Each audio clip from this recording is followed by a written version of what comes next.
আসসালামু সবাইকে, আশা করি অনেক ভালো আছেন। আজকে আপনাদের আমি বানিয়ে দেখাবো বাঁশ শুটকি মাছ ভুনা করব। চলুন রেসিপিটা দেখে আসা যাক কীভাবে বাঁশ শুটকি মাছটা বেটে ভুনা করে থাকি। এই যে এখানে নিয়েছি রসুন আর শুটকি নিয়েছি, বাঁশ শুটকিটা আর পেঁয়াজ নিয়েছি আর নিয়েছি শুকনো মরিচ। এখন আমি এই যে বেটে নিচ্ছি শুকনো মরিচটা। প্রথমে আমি শুটকিটা বেটে নেওয়ার পরে শুকনো মরিচ, রসুন, পেঁয়াজ সব কিন্তু বেটে নেব। আপনার চাইলে কিন্তু ব্লেন্ডার করে নিতে পারেন। আমার কাছে কিন্তু বাটায় বাটলে কিন্তু ভর্তাটা খেতে কিন্তু দারুণ মজা লাগে। এই যে বাটাবাটি কিন্তু আমার হয়ে গেছে, এখন আমি উঠিয়ে নিচ্ছি। যদি আমার এই রেসিপিটা ভালো লেগে থাকে অবশ্যই কিন্তু শুরু করার আগে একটা লাইক দিয়ে নেবেন। আপনার লাইকের কারণে কিন্তু ভিডিওটা অনেকজনের কাছে চলে যাবে।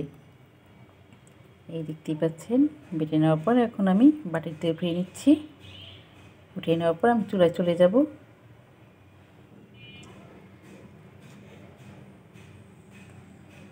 এই যে এটা কিন্তু আমি বেশি মিহি করিনি, আদা বাটা করে নিয়েছি। একবারে মিহি করলে কিন্তু ভর্তাটা খেতে কিন্তু ভালো লাগে না।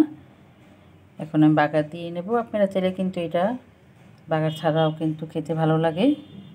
আস্তা করে তাওয়ার ভিতরে তেলে নিলে একটু একটা কড়াই বসিয়ে এখানে দিয়ে দিচ্ছি আমি আধা কাপ তেল দিয়েছি। তেলটা দেওয়ার পরে দিয়ে দিচ্ছি স্বাদ অনুযায়ী লবণ, আর সেই যে শুটকি মাছটা যে বেটে নিয়েছিলাম সেটা দিয়ে দিচ্ছি।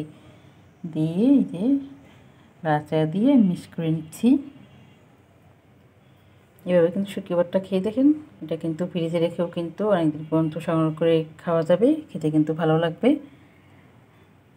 এই দেখতেই পাচ্ছেন ভর্তাটা বানিয়ে নেওয়া কিন্তু আমার হয়ে গেছে। এখন এক বাটিতে উঠিয়ে নেব। আপনারা কিন্তু এই ভর্তাটা খিচুড়ির সাথে বা গরম ভাতের সাথে খেতে কিন্তু অসম্ভব মজা লাগে। সবাইকে অসংখ্য ধন্যবাদ আমার ভিডিও দেখার জন্য।